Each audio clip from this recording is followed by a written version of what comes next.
Welcome to the village.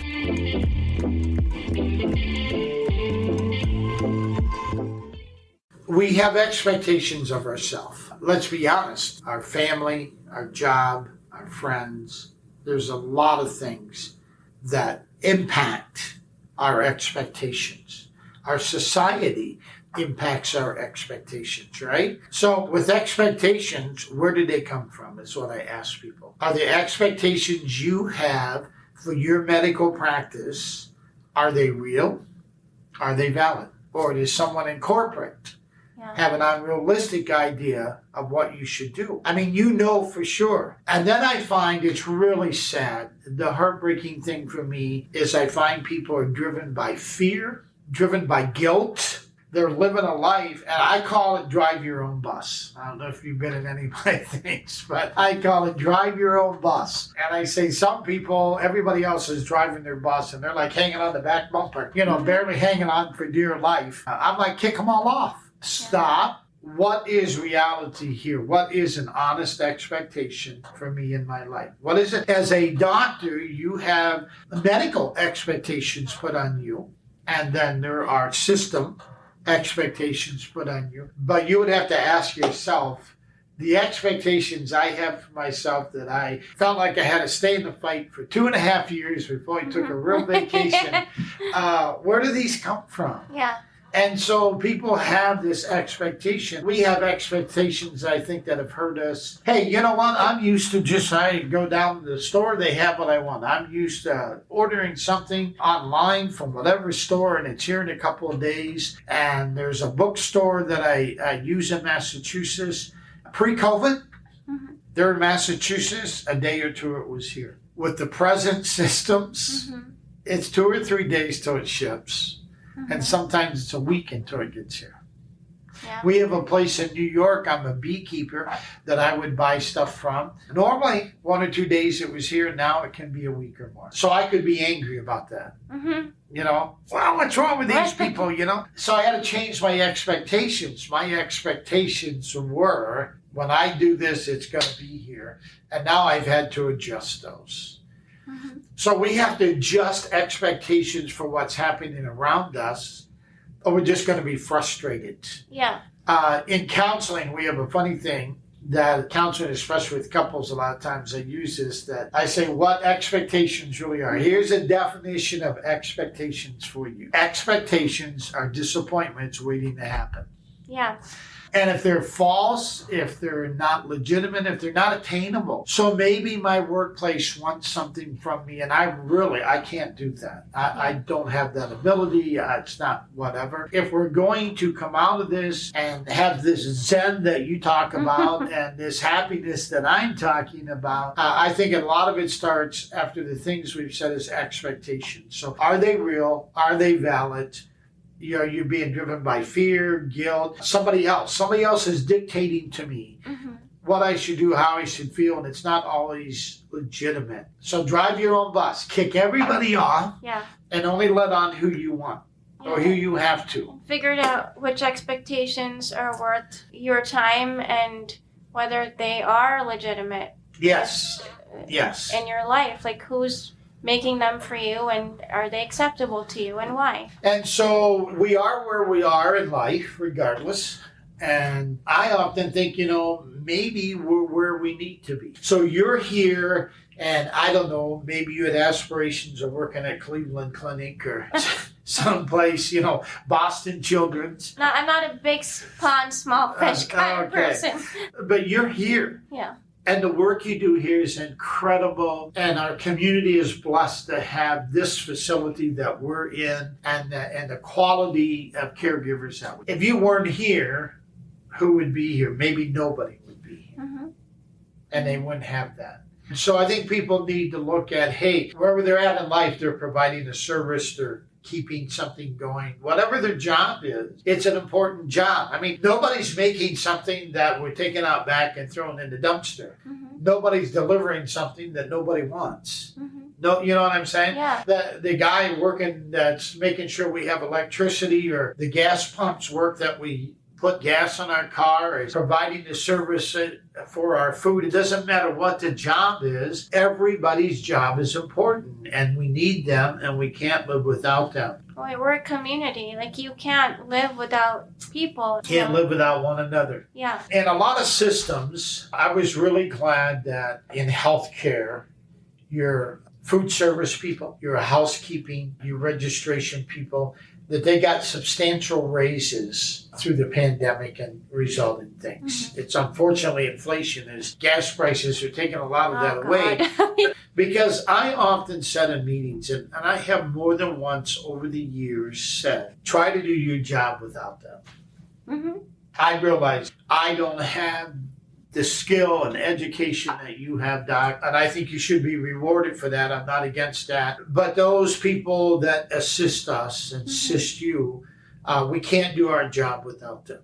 Mm-hmm. I was glad for that raise, but they need to understand, hey, they're not the doctor, but they are helping the doctor. And by helping you, they're helping the patients. They're helping our community here.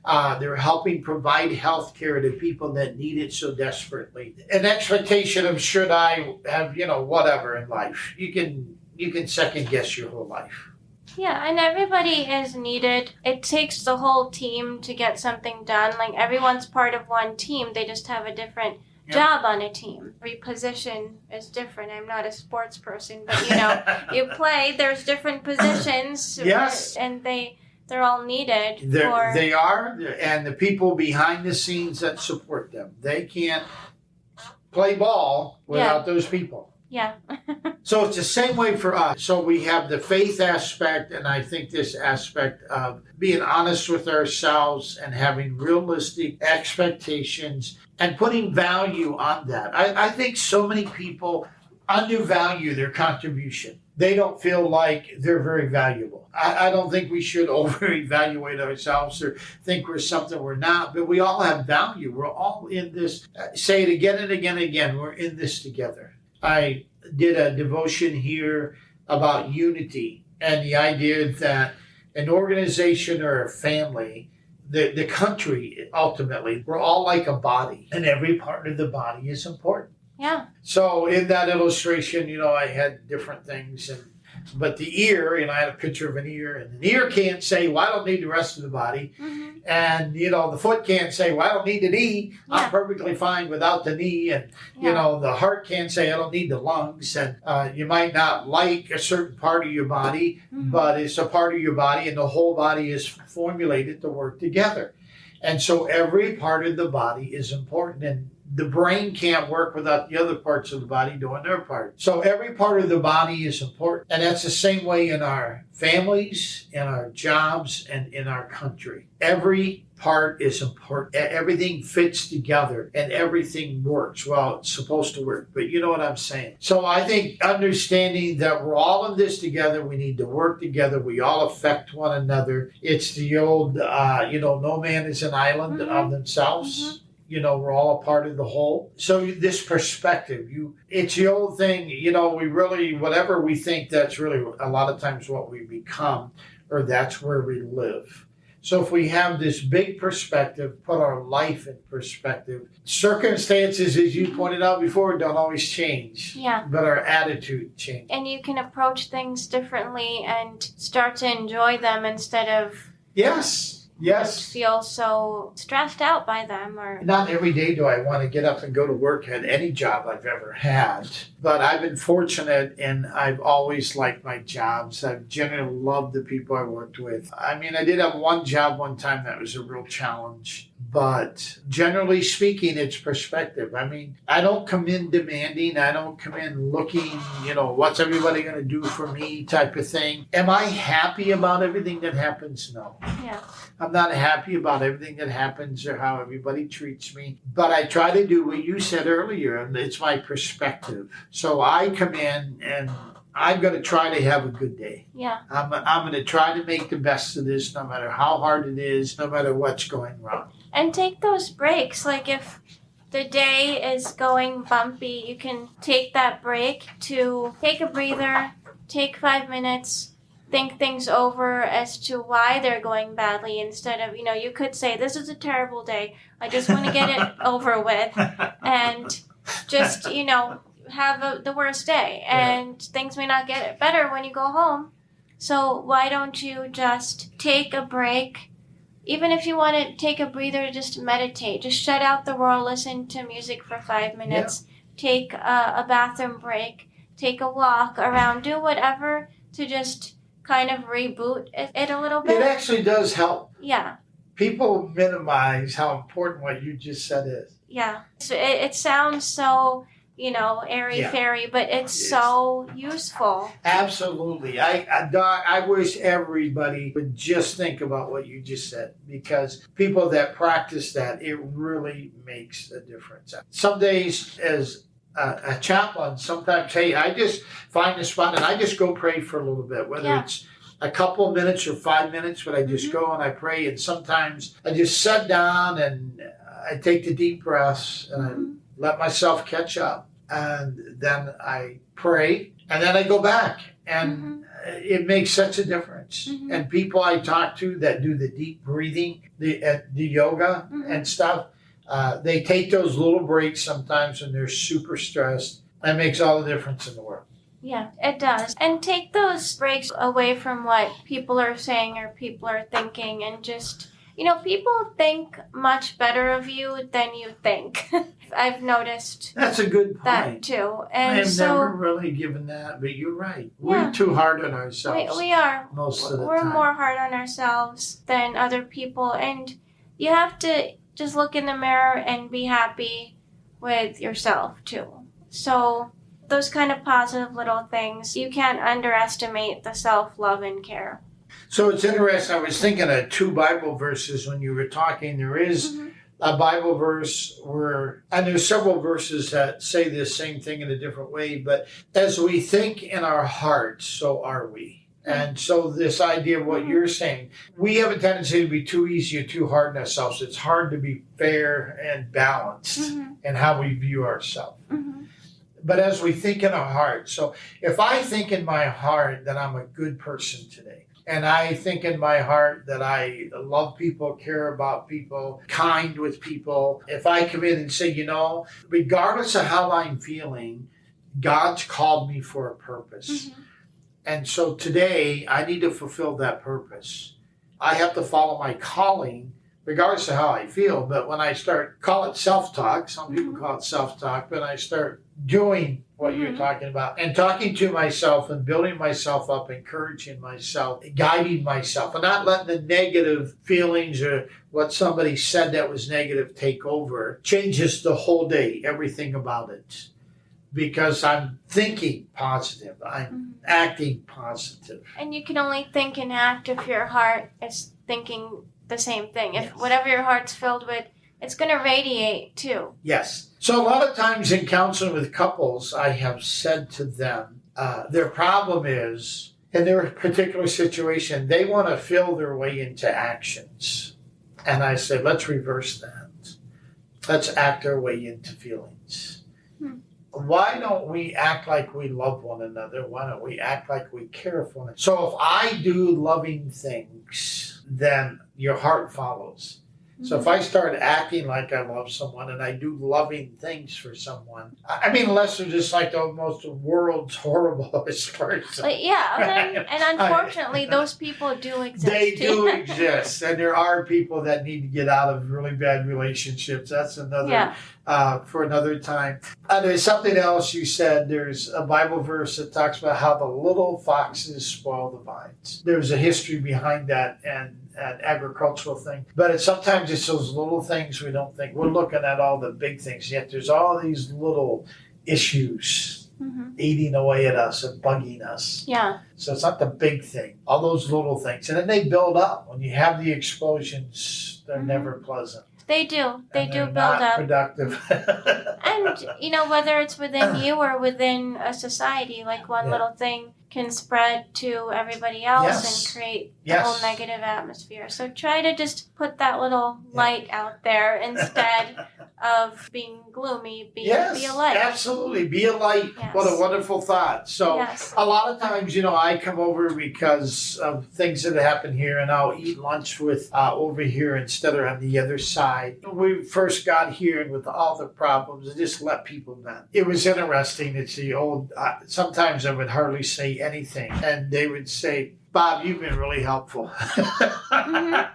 Yeah. And all I did was let them vent, right? That's such a great point too, because I do volunteer work for it's a warm line. It's not a hotline where you help with an urgent matter sort of thing. It's a warm line. It's a listening ear sort of thing. And my sister got me into it. And I told her, I feel like I'm not doing anything. I don't know if they're listening to my suggestions. I don't know if I'm actually making a difference. And she said, you don't have to even suggest. You're a listening ear. And what you're doing is you're listening to them. If you just listen, and that's all people need sometimes. Sometimes it is. And then I've had other employees for a while when things are really stressed, and they're like, Bob, it seems like you're the only one that cares. And of course, at that point, I think I have always tried to point out that's not true, because we have some managers here that really care about their people. In my personal experience, our providers they've stood up for the people under them. They have advocated for the people under them for different things.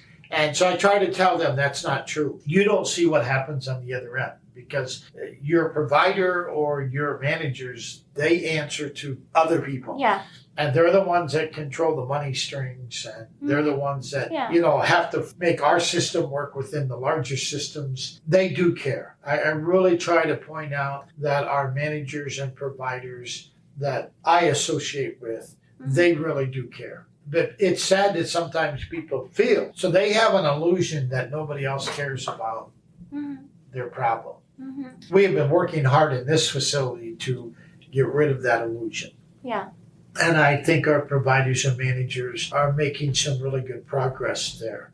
That's very, very important. So that's my favorite joke. My favorite joke to people is they say, well, I complain, but, it went bad. I said, listen, I want you complain as much as you want, and I will actually pretend I care. That's a joke, right? Yeah. Go ahead. I'll pretend I care. I'll listen intently. Yeah. If you see me nodding, then I care. Just assume I care.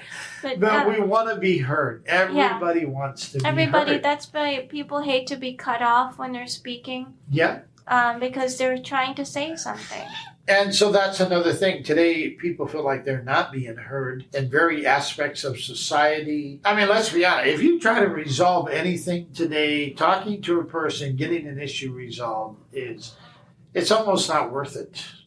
I'm telling you. It's big money. It's a good idea to walk away. They say pick and choose your battles. Just walk away. Just end things. It's not worth it. These Facebook debates happen, all this, and I ask myself, what is the point of me saying this? Do I want to say it because I want to get it off my chest, or do I want to say it because I think I'm actually going to make a difference? If the answer is I just want to speak, then I don't speak because it's not helpful and you look kind of silly. So let's just say things that are useful. If I can't have a dialogue, I don't want to have the discussion.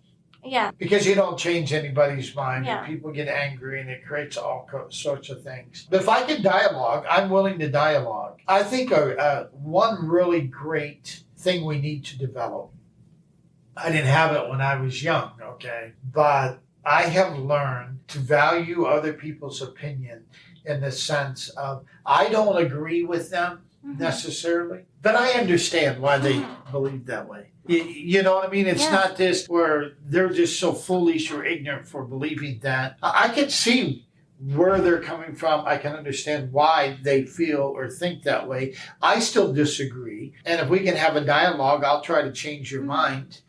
But some people, if you said something and it's not from their camp, it can't be true. Right? Yeah. I mean, it's just nuts. So anything you say can't be true because it didn't come from their side, or they're not really ever interested in hearing anything you have to say. They're not looking at your perspective, even if it's wrong, why you got there. They just have to be right, and it deteriorates. And for your own sanity and well-being, think about whether something is worth it or not, and whether you need to cut that conversation off, or in some cases, cut that person off. It's okay to get rid of toxic. Try to empathize. Try to have a discussion. And if things are just not worth your time and energy, it's okay to walk away or take a break. Yeah. I had what I thought was a wise man years ago. He said, Bob, there's 3 kinds of people you want in your life. You want people in your life that you can help. And then you want people in your life like you where you can help one another. And then you need some people in your life that can help you. Mm-hmm. Really, I sums thought it up. it really does. And so I've tried to apply that principle throughout my life. What none of us need, though, is people who are caustic to our life, people who are so negative and always bringing us down. And you know what? I really like that you said a couple of times, sometimes we have to cut people off or get people out of our life. And if they're just not worth it, they're not worth it. Now, if they are of value because they are a close family member, someone you still should care about, then figure out ways to let things go, brush some things off. If they say, or just to, really taking things to heart's not always necessary. No, and I've had that. I'm a very strong believer in giving people a second chance. I'm a very strong believer in it's not worth it. And when it comes to family, I really believe that, especially with children and parents, that we need to be respectful and care for our parents. Sometimes they're not easy to respect. Not every parent is a great parent or a great person. But I think we need to be careful and respect them. We just need to do it. Yeah. Now, if they're going to trash your life and trample over your family and ruin your life, you may even have to cut them off. But I think you still need to show grace and love and mercy towards them in that. And so sometimes people, it's really sad. I've seen people that had to not associate with their parents. I can't imagine that. But it's the only healthy thing they can do. It hurts, but sometimes it's more toxic. Yes. It's hurt or toxic. You have to choose how you're going to strive and how you're going to thrive in your life and how to do it. Like you said, those words with grace and mercy and love. These are important behaviors and these are important things to continue to have, and how to treat people, to remember those values. So I think you said something very important. Use 2 words, strive and thrive. Mm-hmm. If all you do is strive and you never thrive, you're doing something wrong. You're in trouble. Right. You're in trouble. It's something like a really good doctor I know that she waited 2.5 years to take a vacation. You know what I'm saying? Right. Yeah, that's that sort of thing. A lot of times people don't get it. There's no thriving without the striving. You have to put that effort in. Yeah. And at the end of the day, so here's the thing. Where I work, because in the patient area age group, most of those who are in, I meet people that's been married for 50, 60 years, 70 years even. A lot of people have been married 40 years. And they'll all tell you the same thing. And I would tell you this. I've been married for 44 years, 45 this year, to really the woman who's God-given perfect for me. But it's never been easy, always. If you know what I mean. It's never been bad. And a lot of couples feel the same way. It was never bad, but it gets better. And then after you you stick it out and you strive, you work through all those things and you get to a point in your life and your career and everything to where it's just good. I mean, it could never be any better. And we feel that way. There's so many couples. It's like, it's just great. You're at that point. It's good. It's not perfect.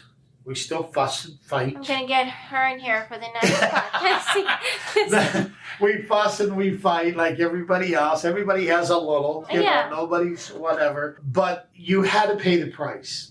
And people are unwilling to pay the price today. They're and I'm not condemning anybody who gets divorced, but I'm telling you, if you're willing to pay the price, and too many times people are not, so they're not willing to strive. But I'm telling you, you do the striving in a relationship, and then it thrives, and the relationship thrives, and the love just grows and grows. It's hard to put into words, but you really do almost become one. And it's sometimes I'm still sacrificing for her, but because I love her so much, I don't mind doing that. You'd I rather want to do do that than see her not Yes. have something. And even little things. You know, it might be, of course, we're both trying to watch our weight after the COVID thing and all of that. But COVID weight. yes. So it might be, though, previously, the bigger piece of something, you know, give it to her. If you're cooking something and it's the little things, you know, it doesn't, maybe this piece of chicken's not cooked as good as the other one or whatever, and you give her the better one. And so anything you could do to make her life easier, that type of thing. So from little things to big things. Yeah. But you pay a price. You don't get to those kind of relationships over a long period of time without paying a price. You have to put in. It's like an investment, and people don't always want to do that.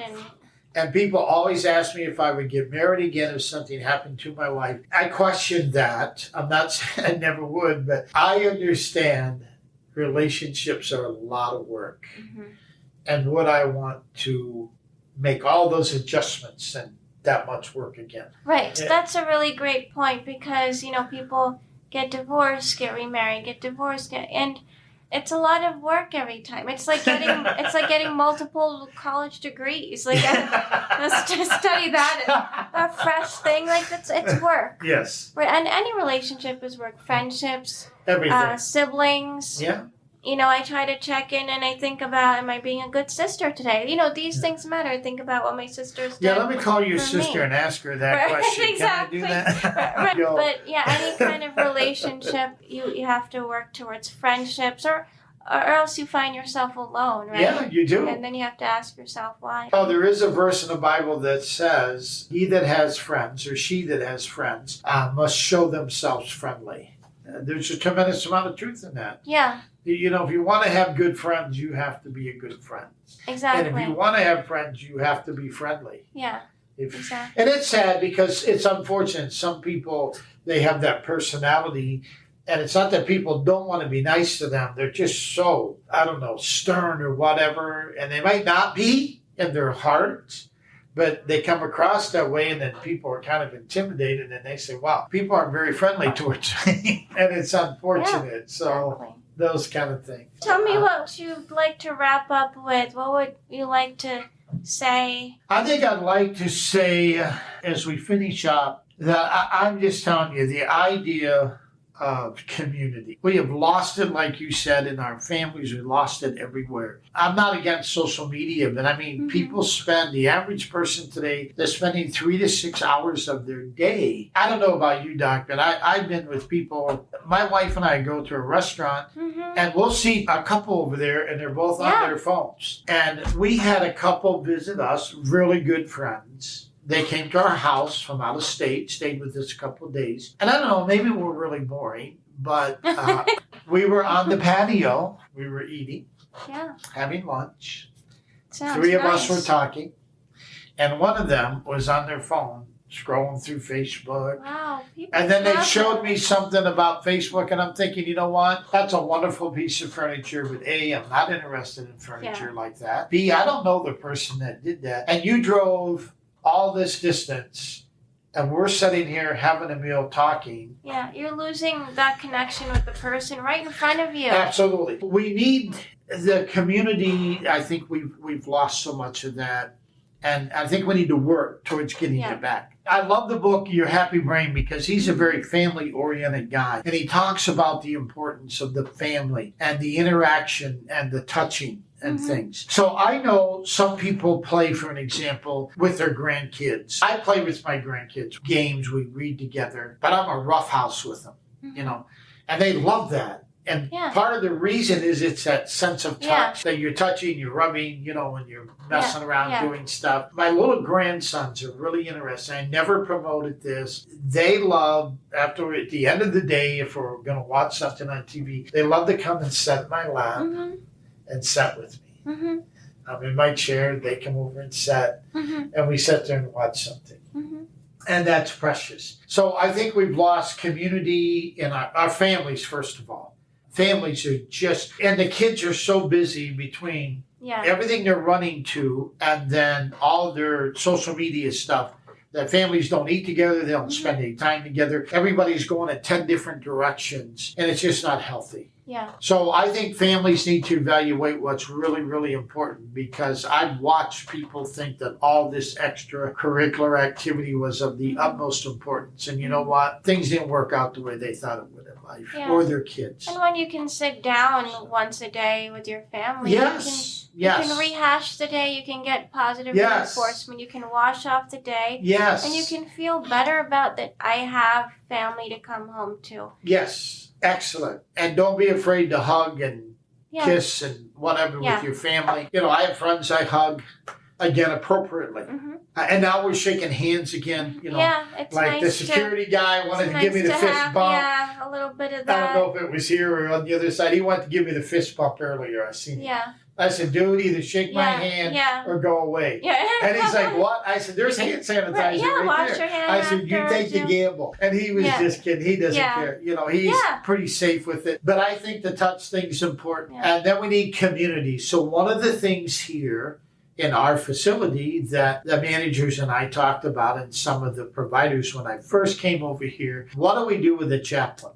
And so there are many things, and I can talk to patients. If you have a patient, like I've said before, that you think would really benefit from a hospital visit, and I go down and say, hey, Dr. Majid asked me, or Dr. Majid and her staff asked me to come by and see you. What a difference that makes in their life, that you care that much about them. So I can't do it for every patient, for everybody, but it can be done. So that's part of it. But the other part was they said, we want to have a family here. We're bringing different practices and people together, and we really want to have unity and have a family. So a lot of the little things it's all part of the plan. It's not we're trying to falsely manipulate people.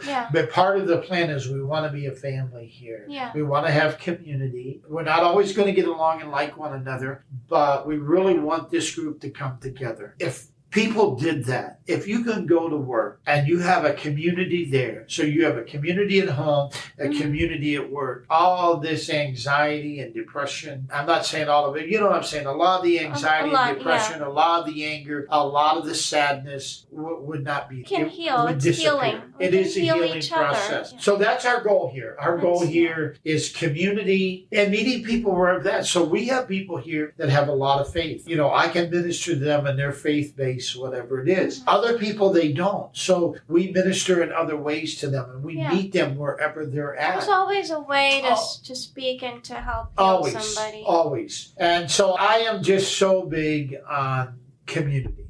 Unity in the family, unity at the workplace, place of worship, wherever you're at. And so let's be honest. If we have families that are close-knit communities, working together, loving together, and we have workplaces that's that way, then that's what our country will be. Yeah, because it spreads. Everything spreads. People say, for an example, people have said to me in the past that say, well, the school system is this or that. And I'm thinking, well, who's the school system? We're the school system, right? Whatever our facility is, that's who we are. This place is made up of people. Businesses aren't made up of buildings. They're made up of people. If our medical system here, it's not. If it was mediocre, it's not the building that's mediocre. There's people that make up this system. We would be mediocre. Everything is made up of people. It's not institutions are made up of people. So people, if we can get back to being people that come together and work together and can resolve issues in a sane, intelligent way. You know, we don't agree to disagree anymore. I mean, I grew up at a time where, hey, we didn't agree, that was fine. We'll cast our vote and move on. Today, the name calling comes out. If you don't agree, I mean, I might not agree with something, but when you start calling parents who are concerned about things in school terrorists and that kind of stuff, I think that's crossing the line. And if I disagree with somebody on a moral issue, all of a sudden I'm a racist and it's not even about race or I'm a hater. It becomes too many things, too many labels. Nobody would say I'm a hater. But No, you're not a hater, Pastor. Because I feel different about something, and I don't judge other people. If that's what you believe, I'm fine with that. You talk to people that know me. I'm not the one throwing the stones at you. Like we said, as long as someone's not toxic, they're not bringing you down. Yes. Let's be a community, treat each other well. Treating people well is a form of charity. Yes, Your that's a good point. demeanor and Excellent. just Excellent. give back in a good Yeah. way. Heal each other, and Yes. let's get back to some healing And happiness. so I'm going to do my part over here. You do your part back there. Yeah, we'll do what we can as a team. I want to end with these words that you said in the middle of our discussion. These are the aspects, this is the behavior, and this is the qualities you should have in mind. Grace, love, and mercy. Because we all need it. Doctor, thank you so much. Thank you. It's been a blessing to get to know Yes, you and same work with here. you, and I really appreciate you Yeah, I inviting me tonight. think you're a great part of our team, and I really appreciate Thank your time. you. Thank you. I Thank you. appreciate that.